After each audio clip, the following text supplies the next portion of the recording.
বিশেষ করে নারীদের বেশি এখন জোর আলাপ চলছে, যেটা আমাদের রক্ষা করতে হবে, নারীদের সুরক্ষা দেওয়া। এটা একটা মস্ত বড় কাজ। এটা আমাদের অবহেলার কারণেই এটা ক্রমে সমাজের মধ্যে দ্রুত বিস্তার লাভ করেছে। আমাদের দেশের অর্ধেক মানুষ অসহায় হয়ে পড়েছে, তাদের মধ্যে দৃষ্টি দেওয়ার কেউ নাই। তার রাস্তাঘাটে চলতে গেলে ভয় লাগে। এটা কথা হলো আপনার মেয়ে রাস্তা দিয়ে যায়, সে ভয়ে বয়ে যায়। এটা কোন ধরনের কথা?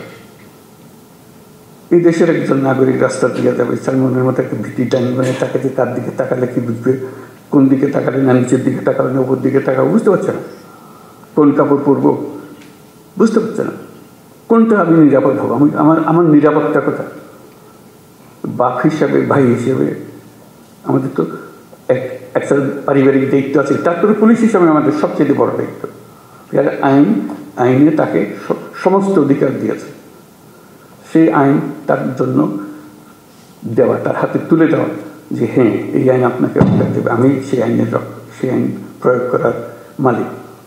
আমি আপনার অধিকার নিশ্চিত করার দায়িত্ব আমার। আমি এই অধিকার নিশ্চিত করবো, আমার এলাকায় আমি নিশ্চিত করবো। সারা বাংলাদেশে কি হচ্ছে এটা তো আমি জানতে থাকবো, কিন্তু আমার হলো যে আমার যে এলাকাতে, আমি তো একটা এলাকার মালিক, আইনের মালিক। আমি হলাম সরকার, আইনের সরকার।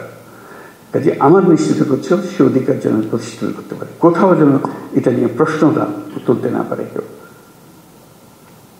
এই নাগরিকদের অধিকার হিসেবে আমার সেই জিনিসগুলো দেওয়া, যাতে করে অধিকার থেকে সে কোনো রকম বঞ্চিত না হয়। তারপরে আরও নানা রকমের অধিকার আছে, সেগুলো যেন আমরা বঞ্চিত না হয় কেউ, সে প্রতিষ্ঠিত করা। বিশেষ করে নারীদের বিষয়টা এসছে বলে আমি উল্লেখ করলাম। এটা খুব গুরুত্বপূর্ণ বিষয়, কারণ তা না হলে আমরা ওই যে বললাম যে বহু সম্ভাবনার একটা দেশ, সেই সম্ভাবনা এখানে শেষ হয়ে যাবে যদি আমরা ওইটুকু না পারি। সংখ্যালঘুদের নিরাপত্তা একই ব্যাপার। নাগরিক হিসেবে তার